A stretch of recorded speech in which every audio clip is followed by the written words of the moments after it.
Hi everybody, welcome to the video. My name's Theo and today I'll be showing you how to make this surfboard.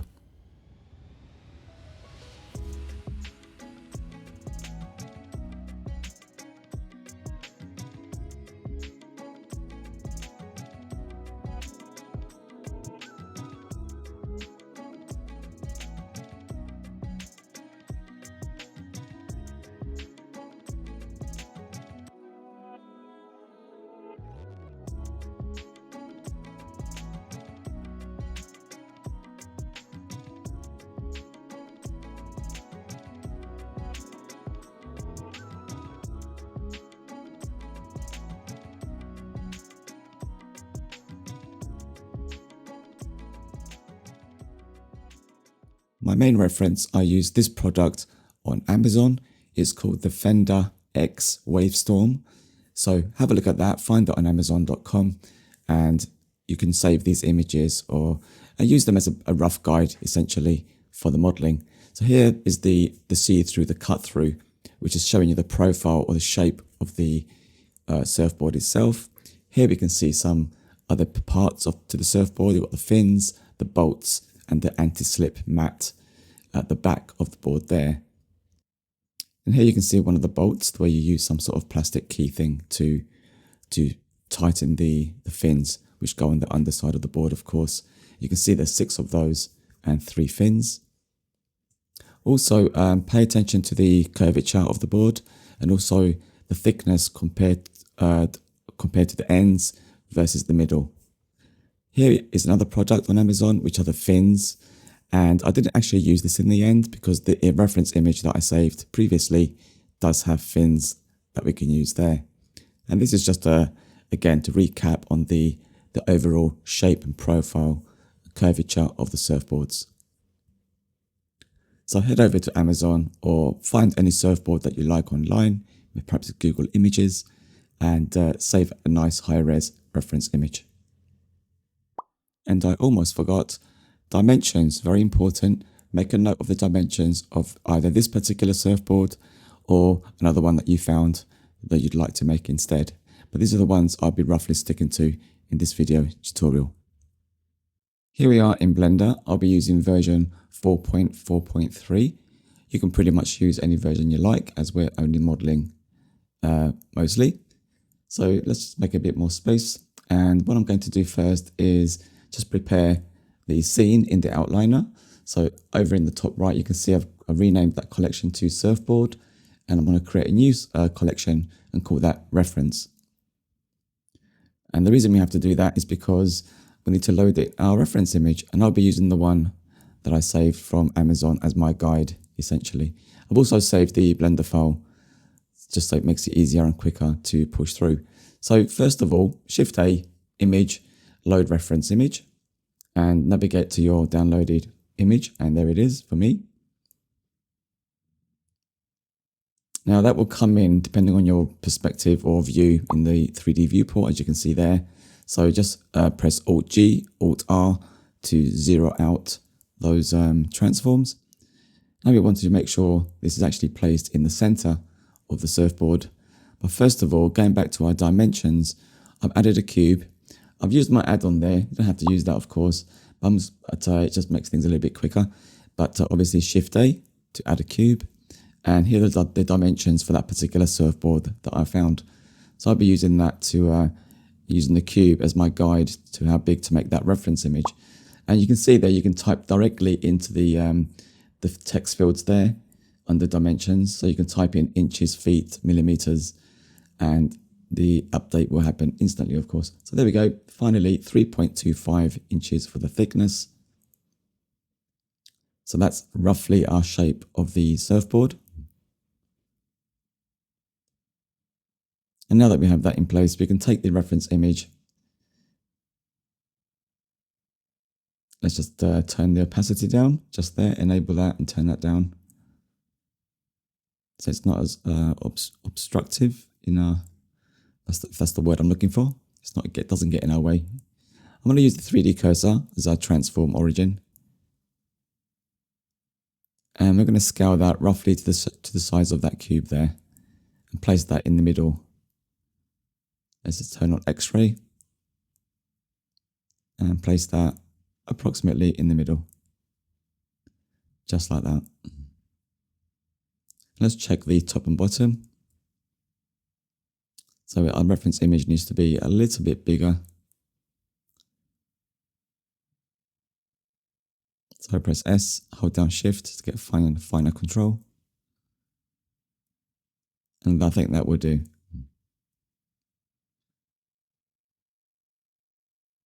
So with that done, let's enable selectability in this filter options in the outliner. I'm going to turn off selectability for the empty, which is our reference image. So I'm just going to type that in incorrectly. There we go, surfboard. But rename it to something else because I might call that something, I might reuse that name later on. Anyway, let's just disable these like so. And we just have our reference image in the viewport now. Right, now with our reference image and dimensions dialed in, I'm going to show you a couple of ways, and I'm sure there's more, to create the profile of the surfboard. And the first thing I'm going to do is switch over to the top view with 7 on the numpad. And the first technique I'm going to show you is to add a single vertex. And I believe you can add that, you can find that by adding the extra objects. I'll just type in extra in preferences. You can see there I've got enabled extra mesh objects. And I believe that gives you the single vertex option. If not, it should be there by default. I can't remember. Anyway, Shift A, mesh, and single vert like that. And that will put it at the world origin, of course, or wherever your 3D cursor is. And you're immediately put into edit mode, unlike when you add other shapes. So with that done, make sure you're on vertex selection. And I'm going to move that vertex up and put it roughly at the tip of the surfboard. It's just about there. Now with that selected, you can just press E to extrude and follow along the profile of the surfboard. Another way to do this without pressing E is to hold down the control key and right mouse button click to extrude it wherever you click with the right mouse button. So you can do that all the way down the board, like so. And obviously once you've done this, you need to make sure these are all aligned at the green line essentially. If you're modeling it this way, that needs to be at 0. So just type into this, select that vertex essentially, go up here under the item menu. You don't see that, press the N key to toggle it, item, X, which is the left and right here, and just type in 0 there. That will make sure it's dead center to align with the top vertex, of course. Right, so after that you can adjust these to better fit the profile. So that's one way to do this. Another way, which I'm going to use, is to use a single plane. So let's do, I might as well use my add-on, why not? So let's make sure we're on our surfboard collection. I'm going to add plane, obviously Shift A to add a plane. And let's tab into edit mode.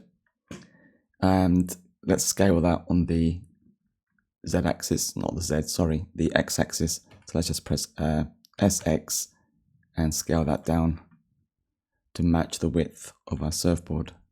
Something like that is fine.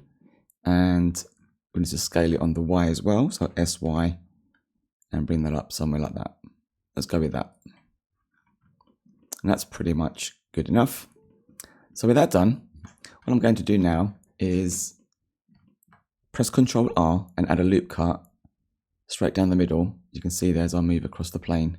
I'm going to click here and then right click to leave it in the middle. So if I just turn off the surfboard reference image, you can see we have a plane with, if I move it there, you can see a line down the middle there.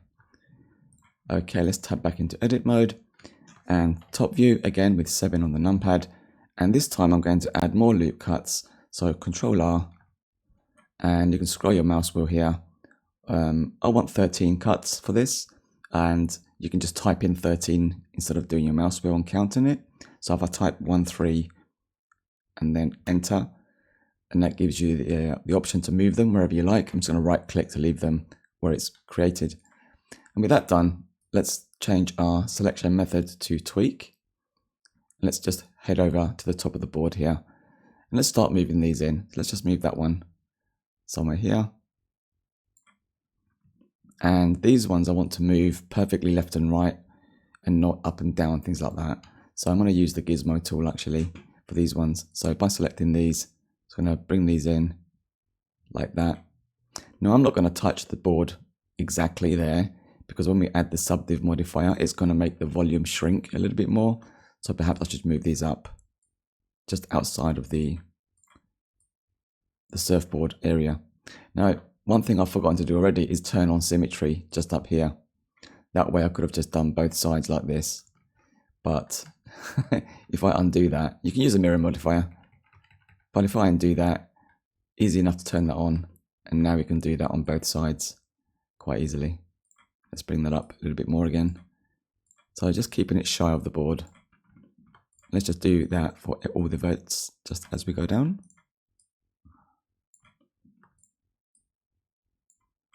That's probably fine.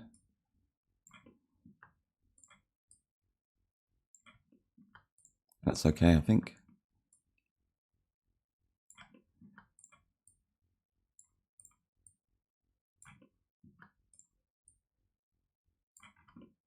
And we're almost there.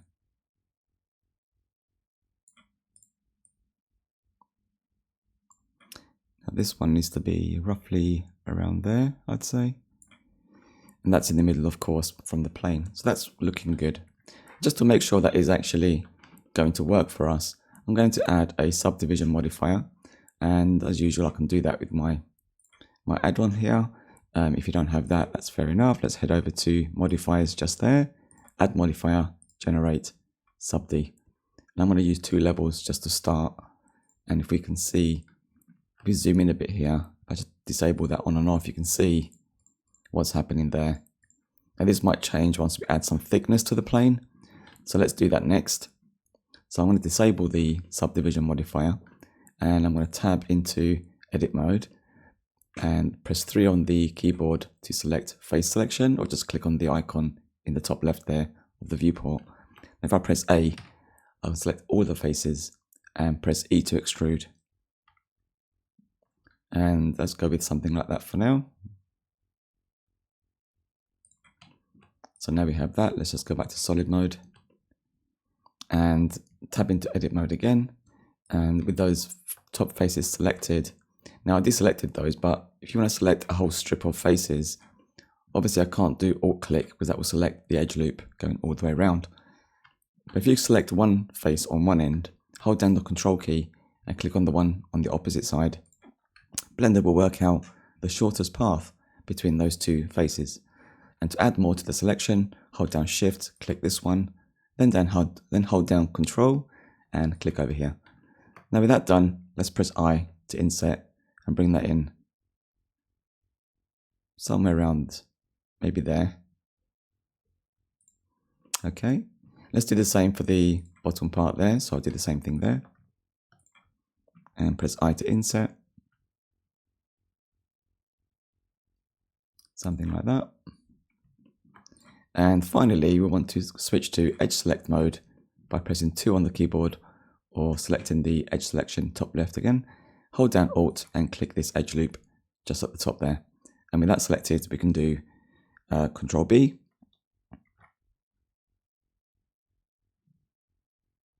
And we're going to go with one segment, and we're looking for about halfway split here. So maybe a little bit bigger there.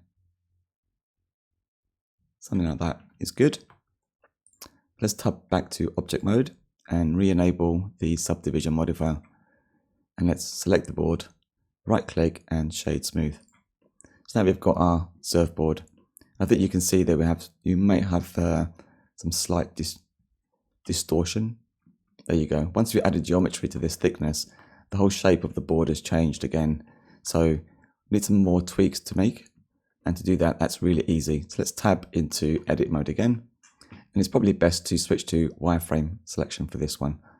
And now if I switch to vertex select, I can move these around. If I select box there, I can select these here and then use the move tool to move them out like this. That's great. And what we're looking for here is this line here, not these ones.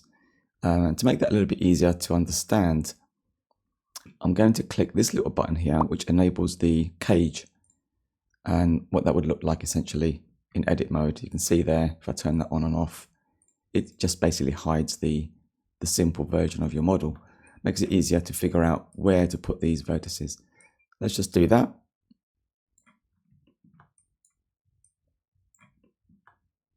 Now these ones here, I want to move only left and right, not up and down. So like that is good. That looks okay. These ones might be a little bit off, but no big deal.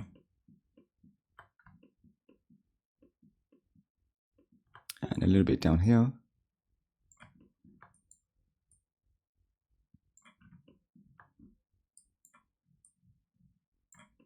And again, remember, you need to have wireframe, or if you're in solid mode, make sure you turn on X-ray mode to select all of the vertices from the top of the board to the bottom of the board. I'll switch back to wireframe mode. And these ones here, we can just move anywhere we like so. You can see as I move these, it affects them up there as well. So just be aware of that.